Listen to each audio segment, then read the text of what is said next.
네, 안녕하십니까 성도 여러분. 오늘은 2월 9일 새벽 예배 시작하도록 하겠습니다. 오늘 함께 우리가 나눌 성경 말씀은 마태복음 3장 1절에서 12절까지 말씀입니다. 제가 1절부터 12절까지 봉독해 드리겠습니다. 그때 세례 요한이 이르러 유대 광야에서 전파하여 말하되 회개하라 천국이 가까이 왔느니라 하였으니 그는 선지자 이사야를 통하여 말씀하신 자라. 일러스되 광야에 외치는 자의 소리가 있어 이르되 너희는 주의 길을 준비하라. 그가 오실 길을 곧게 하라 하였느니라. 이 요한은 낙타 털옷을 입고 허리에 가죽띠를 띠고 음식은 메뚜기와 석청이었더라.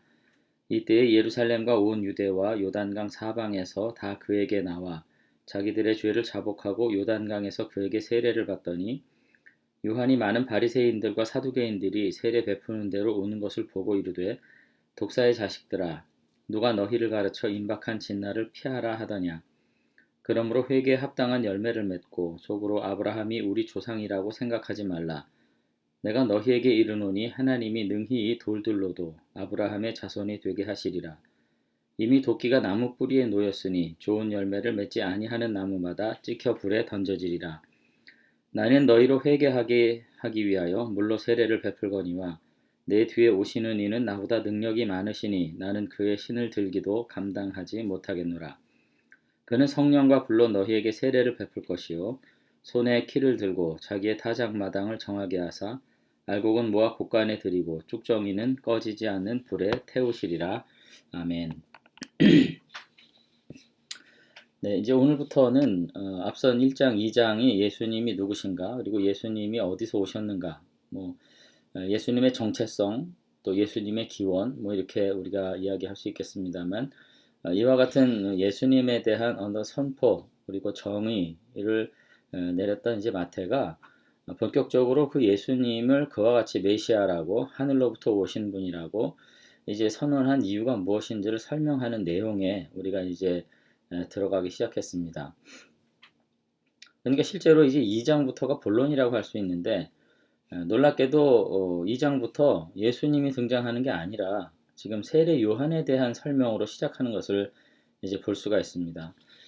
물론 마태복음만 그런 거 아니라 마가, 누가, 요한도 사실은 이제 순서상으로는 동일하죠. 요한을 먼저 설명을 하고 요한의 등장으로부터 시작해서 이제 복음을 설명하는 내용들은 이제 동일한데 왜 그럼 이와 같은 서술이 이루어졌을까라고 하는 관점에서 볼 때 아마도 하나님 나라 사역에 앞서서 요한의 출현 그리고 요한이 예수님의 앞길을 준비하는 어떤 이와 같은 일들이 하나님 나라 선포와 선교에 있어서 아주 필수적인 중요한 요소라고 하면 그분들은 생각을 했던 것 같고요. 이제 그러한 생각이 있었던 이유는 역시 구약의 선지서의 예언이 결정적인 영향을 미쳤다. 그런 생각을 이제 하게 됐습니다. 다름이 아니라 유대인들은 자신들이 그 민족적 죄 때문에 바벨론 포로 이후에도 계속해서 이렇게 이방 민족의 지배를 받고 있었다고 이렇게 믿었어요. 그래서 하나님께서 자기들을 이 포로적인 상황에서 해방하실 메시아가 반드시 이제 오시리라고 고대하고 있었는데 바로 그 예수 그리스도 그러니까 메시아가 오시기 직전에 그러니까 마지막 종말의 때가 이르면 먼저 메시아에 앞서서 선지자 엘리야가 나타나서 그 주님의 날을 준비시킬 것이다 이렇게 믿었습니다. 근데 이와 같은 기대의 근본이 되는 본문은 말라기 3장 1절과 4장 5절이에요.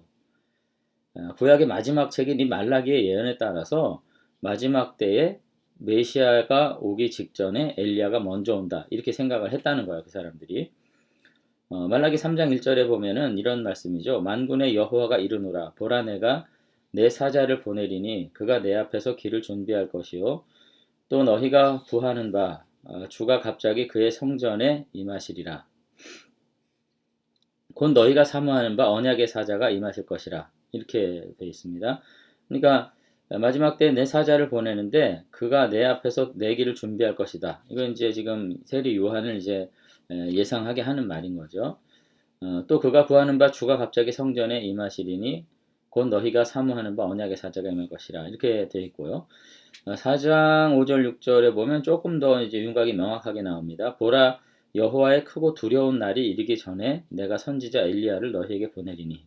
그러면서 그가 아버지의 마음을 자녀에게로 돌이키고 자녀들의 마음을 그들의 아버지에게로 돌이키게 하리라. 그러면서 이제 구체적으로 엘리야에 대한 언급이 이렇게 있는 거죠. 그러니까 마태는 지금 이런 상황을 생각하면서 역시 세례 요한의 등장을 이해하고 해석하고 있어요. 예수님의 탄생과 예수님의 등장을 선지자들의 이해를 따라서 지금 이해하고 있듯이 세례 요한도 이제 마찬가지로 이제 이렇게 이해를 하고 있는 거죠. 그래서 오늘 본문에도 보면은 세례 요한의 외모가 낙타털 옷을 입고 가죽 허리띠를 띠고 뭐 이렇게 표현된 것은 열왕기에 나타난 엘리야의 모습을 그대로 반영을 하는 점에서 지금 뭐 역시 세례 요한을 통해서 엘리야에게 기대되는 사역을 지금 기대하고 있다는 점을 지금 알 수가 있습니다. 그리고 실제로 2절에서도 회개하라 천국에 가까웠느니라 이렇게 말하면서 세례 요한이 결국은 말라기 3장 1절과 4장 5절에 나타난 예언을 성취하는 중요한 사건으로서 지금 등장했다. 이렇게 보는 거죠. 그러니까 우리가 이제 세례 요한을 무조건 예수님의 사역을 미리 앞서가서 준비하는 자다. 이렇게만 이해할 것이라기보다는 세례 요한의 등장은 뭘 알려주냐? 임박한 메시아의 출현을 이미 예고하는 거다. 이렇게 봐야 되는 것이 더 정확합니다. 그러니까 세례 요한이 이렇게 등장했다는 것은 이미 그 시대에 임박해서 하나님의 메시아가 등장하리라고 하는 사인이고 하나님의 이와 같은 언약의 성취다. 지금 이러한 측면에서 마태는 지금 이제 세례 요한의 등장을 이야기를 하고 있다는 거죠. 그런 점에서 역시 예수님이 메시아는 분명한 증거는 예수님에 앞서서 누가 등장해요? 세례 요한이 등장한 거. 엘리야가 등장한 거다. 지금 그렇게 지금 마태는 보고 있는 거죠. 자, 이제 그렇게 우리가 볼 수가 있고요. 세례 요한의 메시지도 사실은 예수님의 복음 선포의 내용하고 일치되는 내용들인데 세례 요한의 메시지가 크게 이제 두 가지로 이제 이해할 수 있을 것 같아요. 첫 번째는 세례 요한의 종말과는 의로운 자들의 구원. 첫 번째는요. 그리고 두 번째는 악인들에 대한 하나님의 심판이에요. 이 두 가지 주제는 주님께서 최후의 심판과 하나님의 구원을 이루실 때 반드시 성취되리라고 기대됐던 주제들입니다. 그러니까 우리는 뭐 의로운 자는 천국 가고 악인들은 지옥 간다 뭐 이렇게 굉장히 표현하는데 그 심판의 양상이 어떻게 될지는 알 수 없어요. 다만 의로운 자들은 반드시 구원을 받고 악인들은 하나님의 심판을 받는다는 이 정의로운 하나님의 심판에 대한 개념이 더 중요한 거죠. 그러니까 뭐 지옥 간다, 천국 간다 꼭 그렇게만 우리가 얘기할 것이 아니라 하나님의 속성이 어떤 분이냐? 공의로운 분이다. 정의로운 판단을 가지고 우리의 삶을 반드시 판단하게 될 것이고 의로운 자를 의롭다 하시고 악인들을 악하다 하시는 것 여기에 희망을 가지고 있었던 거죠. 그것이 구원의 날에 성취될 사건의 측면입니다. 여기서 우리가 알 수 있는 건 뭡니까? 우리 성도들 역시 그 하나님을 본받아 공의로워야 된다는 거죠.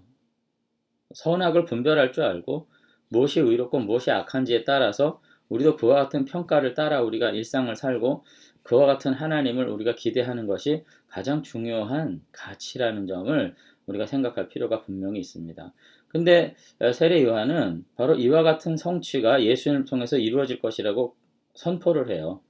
그래서 뭐라고 얘기하냐면은 그 11절에 보면 이렇게 되어 있죠. 11절에 나는 너희로 회개하게 하기 위하여 물로 세례를 베풀거니와 내 뒤에 오시는 이는 나보다 능력이 많으시니 나는 그의 신을 들기도 감당하지 못하겠노라.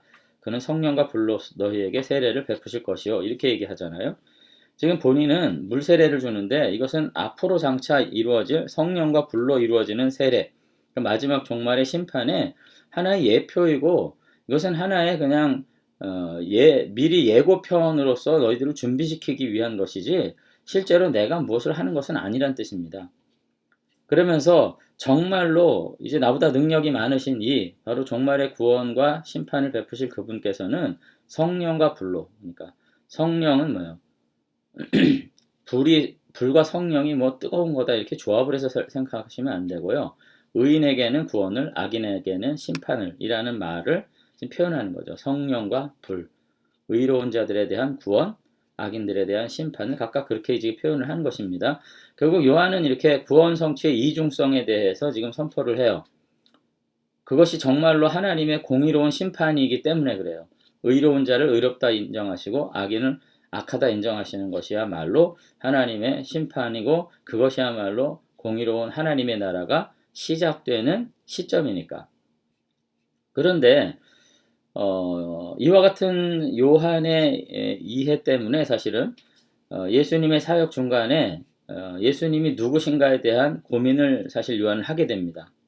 여러분들도 다 아시다시피 이제 마태복음 11장 3절에 이제 헤롯에 의해서 감옥에 갇혀 있을 동안에 제자들을 보내서 묻죠. 오실 그분이 주님이십니까? 아니면 저희가 다른 분을 기다려야 합니까? 이렇게 물어요.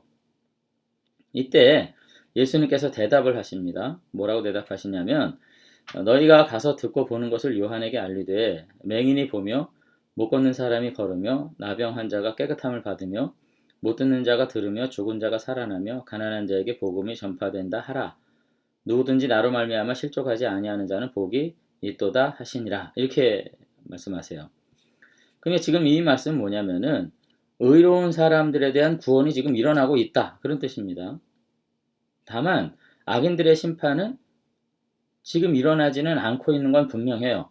근데 그것은 예수님의 초림으로 인해서 구원이 시작되지만 심판은 재림을 통해서 이루어짐으로써 하나님의 그 구원의 기간이 짧은 한시다에 이루어지는 것이 아니라 우리 인간이 생각하는 것보다는 보다 좀 넓은 시간의 간격을 두고 일어날 것이라는 것을 예수님께서 이 말씀하시는 것입니다. 그러니까 예수님은 초림과 재림이라고 하는 이 놀라운 이 복음의 선포의 이 기간을 통해 가지고 구원하시고 심판하시는 거죠, 결국은. 근데 그것이 동시에 일어나는 사건이 아니라 시간의 차이를 두고서 일어나는 사건이라는 점에 대해서 요한이 아직 이해하지 못했던 것 같아요.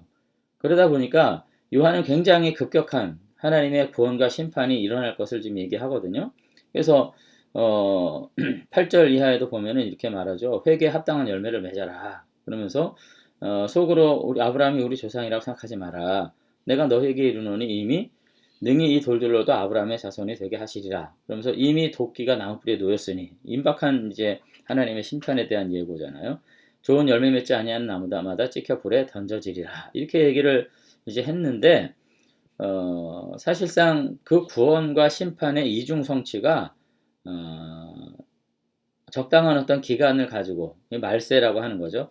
예수님의 초림과 재림이라고 하는 이 기간을 가지고 시차적으로 일어날 것에 대한 이해가 요한에게는 아마도 이제 없었던 것 같아요. 오늘도 우리도 그럴 수 있죠. 우리도 그럴 수 있지만 어쨌든 요한은 그와 같이 하나님의 공의로운 심판에 대한 기대가 굉장히 컸던 분이라는 점을 이제 알 수가 있을 것 같습니다. 어쨌든 요한은 중요한 것은 하나님의 공의로운 심판과 구원에 대한 이중 성취에 대한 분명한 이해가 있었다는 점, 이거 우리도 이제 가져야 되는 거고요. 두 번째는 이와 같은 하나님의 이중 심판 앞에서 모두가 다 하나님의 나라의 백성으로서 회복될 수 있도록 확실하게 회개해야 된다. 이렇게 지금 메시지를 전하고 있습니다. 그러니까 여기서 말하는 회개라는 것도 사실은 뭐 굳이 표현을 하자면 이제 유턴하는 거예요. 뭐 후회하는 거, 무슨 슬퍼하는 거 그런 것이 아니라 죄에서 돌이켜 하나님에게로 우리의 삶의 방향을 돌이키는 걸 말하죠. 단순한 통회의 감정을 가지고서 살아가는 것이 아니라 인격 전체가 하나님께로 돌아서는 것을 말하고요.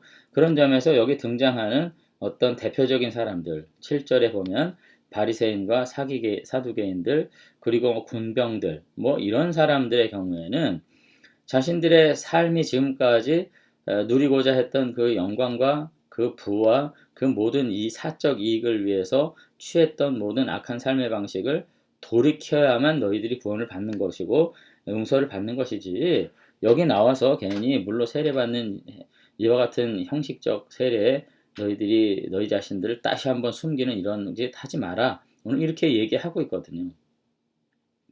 그런 점에서 강력한 지금 회개의 촉구를 한다는 점에서 오늘 우리도 마찬가지죠. 교회가 뭐 하는 데입니까? 교회는 두 가지를 실천적으로 만들어 나가는 단체예요. 첫 번째는 뭐냐?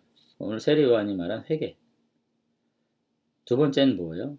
개혁이에요.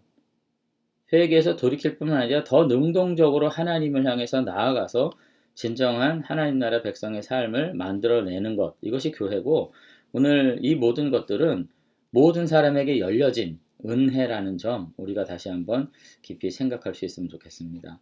그리고 이제 세 번째로는 세례 요한은 이와 같은 준비하는 데 있어서 특권을 인정하지 않았다는 점 우리가 좀 주목해 바라봐야 될 부분들이에요. 아까도 말씀드렸지만 당시 가장 경건한 자들이라고 자처했던 이 바리새인들 그리고 사두개인들 이들에게도 동일한 회개를 요청했다는 점. 너희가 스스로 속으로 아브라함이 나의 조상이라고 하는 이딴 생각하지 말라는 말은 특권 없다라는 뜻이거든요. 모든 이들에게 요구하는 동일한 회개 요청을 하나님은 너희들에게도 하고 있다. 그렇게 말하면서 오히려 이 독사의 자식들아, 이거 굉장한 욕입니다. 누가 너희를 가리켜 임박한 진노를 피하라 하더냐, 회개 합당한 열매를 맺으라. 오늘 이렇게 얘기한다는 점에서 세례 요한은 어떤 이 종교적인 측면에서 어떤 특권적 지위를 전혀 인정하지 않는 이와 같은 평등한 태도를 가지고 있었던 것을 볼 수가 있습니다. 어쨌든 이런 점에서 마태는 주님의 날이 도래할 것, 주님께서 이제 구원의 거룩한 역사를 시작할 것과 더불어서 임박한 심판이 함께 매우 강조되는 이와 같은 본문을 맨 앞에 둠으로써 예수님께서 이제 시행하실 이 구원이 어떤 측면이 있는가? 의인들에 대한 공의로운 구원, 악인들에 대한 공의로운 심판이라고는 이중 구원의 이중 심판의 중요한 메시지가 지금 요한의 입을 통해서 선포되고 있다는 것을 우리가 생각할 필요가 분명히 있습니다. 예수님께서 이제 공생의 사역을 통해서 이루실 구원의 역사는 하나님의 의로운 백성들을 구원하시는 일과 더불어서 악인들을 심판하시는 공의로운 사역이다. 다만 이것이 예수님의 초림과 재림이라고 하는 시간적인 어떤 연장선에서 시차적으로 일어날 것이다 하는 것을 우리가 좀 더 이해하면서 오늘 예수님의 남은 사역들을 우리가 살펴볼 수 있었으면 좋겠습니다. 그래서 오늘 우리도 하나님의 백성으로서 이미 구원받은 하나님의 자녀라 이런 확신 가지고 살아가고 있는데요. 우리 모두가 다시 한번 나는 늘 주님을 향하고 있는가 그리고 공의로운 하나님을 닮아 이 시대를 정말 의로운 태도를 가지고 살아가고 악인들을 향하여서 우리가 악을 떨쳐버리는 이와 같은 삶을 살고 있는가 함께 돌아볼 수 있었으면 좋겠습니다.